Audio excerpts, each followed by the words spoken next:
2023 में इंडिया ने करीब 30 लाख करोड़ रुपए का टैक्स रेवेन्यू कलेक्ट किया था। बट जानते हो रियलिटी क्या है? इस मैसिव रेवेन्यू के बर्डन का डिवीजन बिल्कुल भी सही नहीं है। भारत के टैक्स रेवेन्यू का एक बड़ा हिस्सा मिडिल क्लास पे करता है, जबकि ऐसे 2 से 3% लोग जो देश की 1/3 से ज़्यादा वेल्थ को होल्ड करते हैं वो बहुत ही कम टैक्स देते हैं।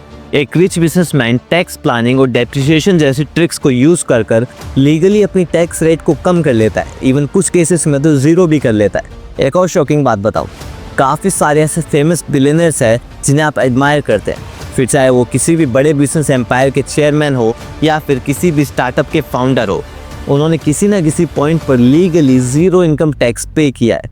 और ये बात खाली इंडिया की नहीं है, दुनिया भर में ये चीज़ें होती है। ग्लोबल टैक्स जस्टिस रिपोर्ट ये बताती है कि इन रिच लोगों की इस टैक्स से बचने की स्ट्रेटेजीज को यूज़ करने की वजह से भारत को हर साल 75,000 करोड़ रुपए का टैक्स कम मिलता है। तो ये लोग ऐसा करते कैसे एक बिलियनर अपना फेयर शेयर देने से बच जाता है, जबकि एक आम आदमी के पास इससे बचने का कोई ऑप्शन ही नहीं होता है। तो आज के इस वीडियो में हम इन्हीं लूपहोल्स के बारे में जानेंगे जिनसे लोग अपनी टैक्स रेट्स को मिनिमाइज कर लेते हैं। और आपको क्या लगता है, सरकार को ये सब पता नहीं है?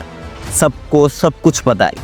इस वीडियो के एंड तक आप समझ जाएंगे कि टैक्सेशन एक गेम है, एक ऐसा गेम जिसमें सिर्फ मिडिल क्लास हारता है। तो इस चैनल को सब्सक्राइब करके आराम से बैठ जाइए, क्योंकि आज का ये वीडियो काफ़ी ज़्यादा इंटरेस्टिंग होने वाला है।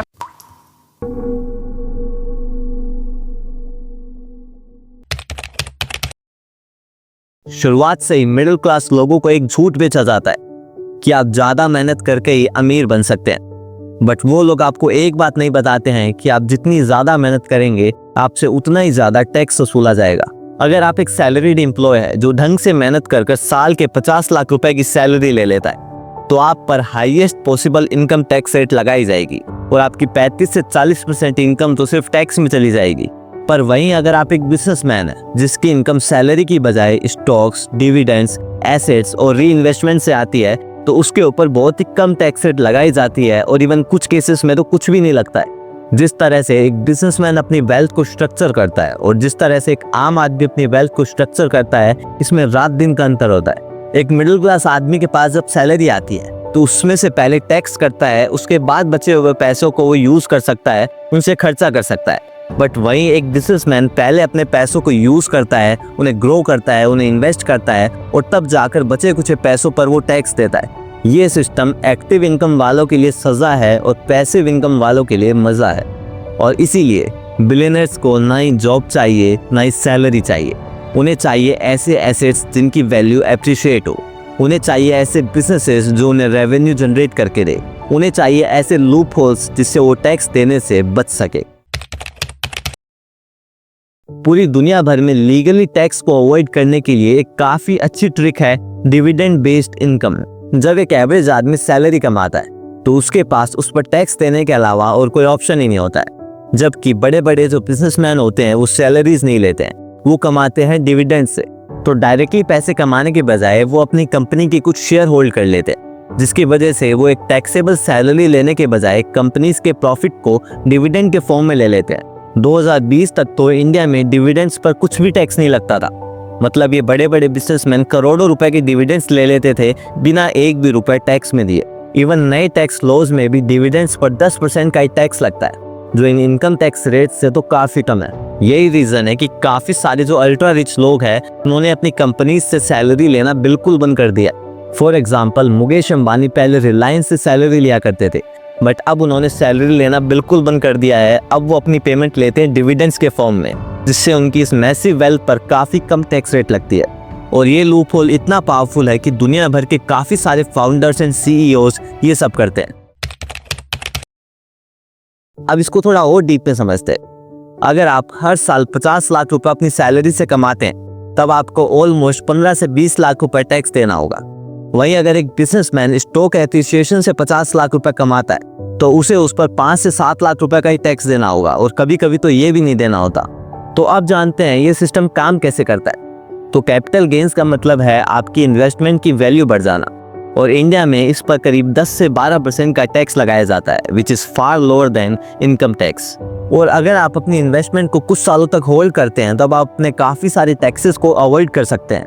इसलिए काफ़ी सारे जो अल्ट्रा रिच लोग होते हैं वो अपने एसेट्स को बेचने के बजाय उसके अगेंस्ट में लोन ले लेते हैं, जिससे एक साइड उनकी वेल्थ बढ़ती रहती है और दूसरी तरफ वो अपने इस डेट को टैक्स फ्री यूज भी कर सकते हैं। और ये मेथड पैसों के लिए काम करने वाले लोगों को उनसे अलग करते हैं जिनका पैसा उनके लिए काम करता है। क्या आपने कभी सोचा है कि इंडिया के जो बड़े बड़े स्टार्टअप्स है लाइक फ्लिपकार्ट, जोमेटो, ओला, ये हमेशा लॉस ही रिपोर्ट क्यों करते हैं, बट स्टिल इनके फाउंडर तो साल दर साल और अमीर होते जा रहे हैं? तो इसका जवाब छुपा है इन कंपनीज के टैक्स अवॉइड करने की स्ट्रेटेजीज में। तो अपना प्रॉफिट दिखाने के बजाय ये लोग क्या करते हैं कि जो भी इनका प्रॉफिट होता है उसे फिर से अपने मार्केटिंग, एक्सपेंशन और R&D में री इन्वेस्ट कर देते हैं, जिससे इनकी टैक्सेबल इनकम तो लीगली जीरो हो जाती है। बट जब इतना एक्सपेंशन होता है तो इनकी स्टॉक की प्राइसेस बढ़ती है, विच मीन्स कि जो फाउंडर्स या इन्वेस्टर्स कंपनीज के शेयर होल्ड करते हैं उनकी वेल्थ ऑटोमेटिक बढ़ती है।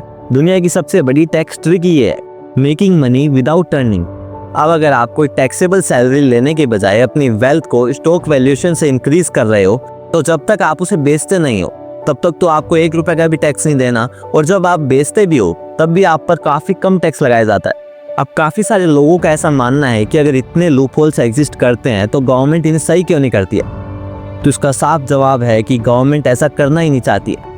ये लॉस कोई गलती से थोड़ी बने हैं। अब बिलियनर्स पॉलिटिकल पार्टीज को फंड करते हैं, मीडिया नैरेटिव्स को कंट्रोल कर लेते हैं, तो चीज़ें तो उनके फेवर में घूमेगी। अब यहाँ पर मैं किसी पर्टिकुलर पॉलिटिकल पार्टी को टारगेट नहीं कर रहा हूँ, सारी एक जैसी है। So taxation is not about fairness और मॉरलिटी, इट्स अबाउट पावर। तो इस वीडियो से अगर आपको थोड़ी सी भी वैल्यू मिली तो इसे लाइक करके चैनल को सब्सक्राइब कर लीजिए, क्योंकि अभी काफ़ी सारा valuable content on the way है। और मैं आपको रेकमेंड करता हूँ कि आप स्क्रीन पे दिख रहे वीडियो को भी ज़रूर देखें। Thank you very much.